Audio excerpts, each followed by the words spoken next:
There are several common fitness questions that get asked that will never stop being asked. And one of those questions is, how long should I work out for?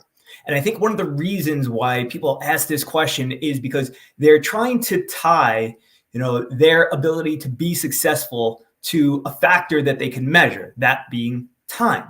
And often, we think that the more time we put into something, the more successful we're going to be, or we're only willing to put so much time into something. And so if we can't put in as much as we're supposed to put in, then we're just going to accept the fact that we're not going to be successful. And, anybody who's been around Pure Physique knows that when it comes to time, we put a major focus on time efficiency. And the reason why we focus on time efficiency and not just time is because time doesn't tell you the entirety of the story. It's not going to tell you whether or not you're going to be successful. And the reason being is that your body does not respond to time. That's not what dictates our results. I know that when I was growing up, beginning working out as a teenager, I had nothing but time. And from everything that I had read in the magazines, I was under the impression that I had to put in at least 60 minutes minimum in the gym every time I trained. And it only stood logically to reason that if I put in an hour, then I should probably do that every single day. And so that's more or less how I began. It was 5 to 6 days a week for at least an hour. And then when the results weren't showing, it was, hey, let's push that to 90 minutes. But the one thing that I didn't realize then that is just so clear to me now is that your body doesn't operate based on time.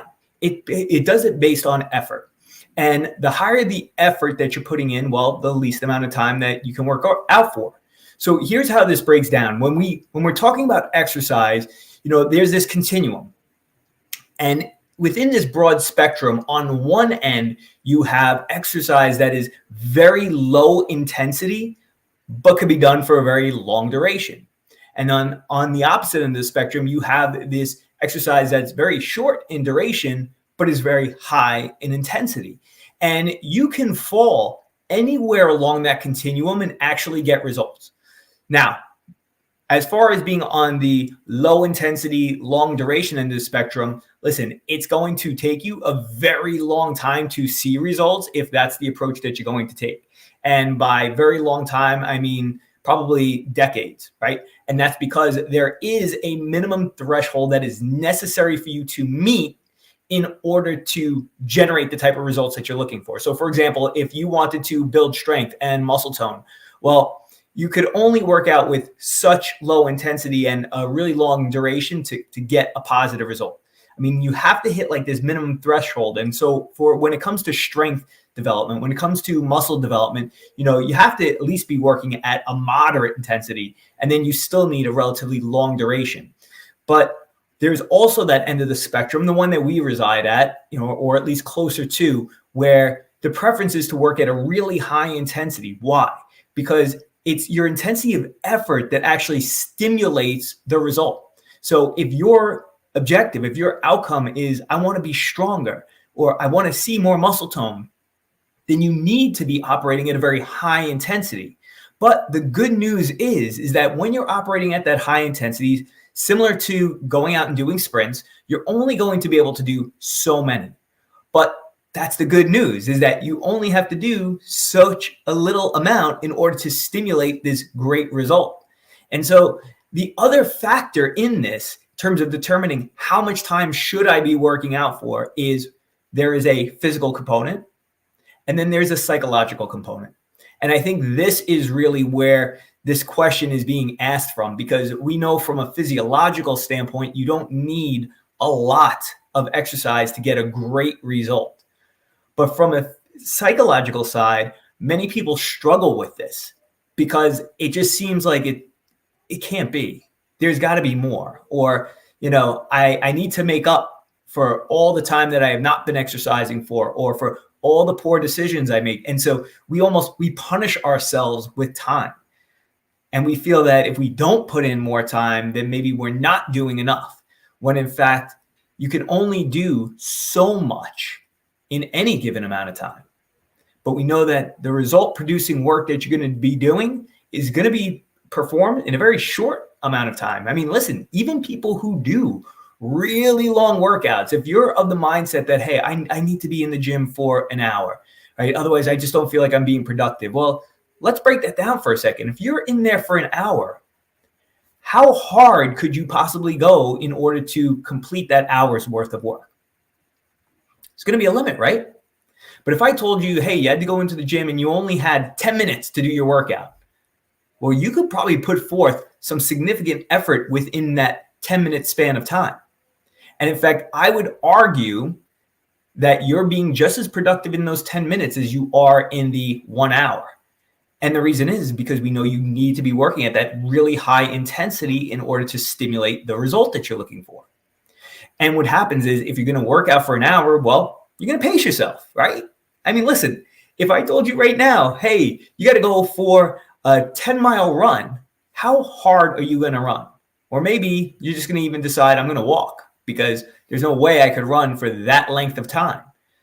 And especially, you know, if I said I put a time limit to it, I said you got to do it within this amount of time, you could say, like, Mike, physically, I can't do it that quickly.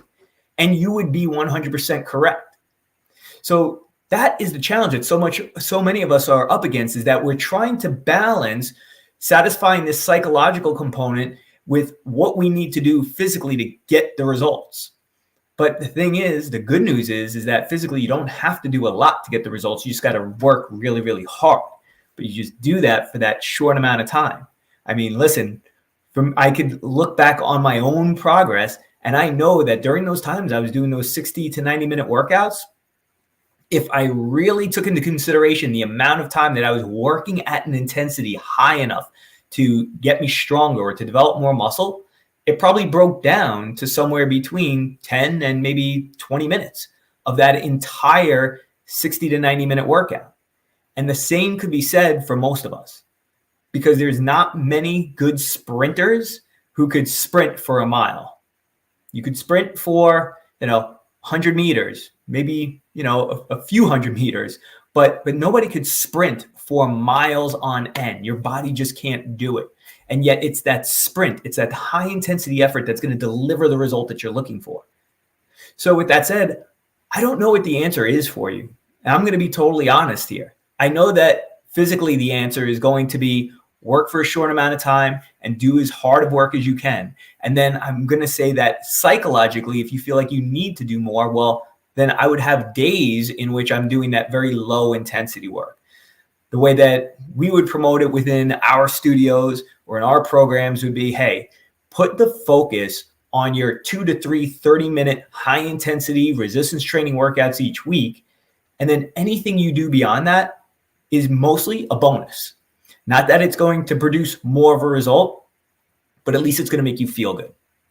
Like, we all feel good if we're being active, but allow those 2 to 3 high intensity workouts to put you in the physical condition where you feel like you can do a little bit more, or you can enjoy that extra activity that you like to do. But don't make it punishment. Time should not be your punishment. Okay. Time is your friend. So you only need a short amount of time to get the physical result. And maybe you need a little bit longer, a moderate to longer amount to get the psychological feel that you're looking for. But at the end of the day, use the appropriate amount of time to produce the appropriate result. And then whatever time you need left over, that should satisfy the psychological side. I hope that made sense, because I know I was starting to go down a rabbit hole, but hopefully some of you got that and understand what we're saying is that there is no answer to how long I should work out. The should amount of time is really, really short. How much you want to work out, that's going to be up to you to decide.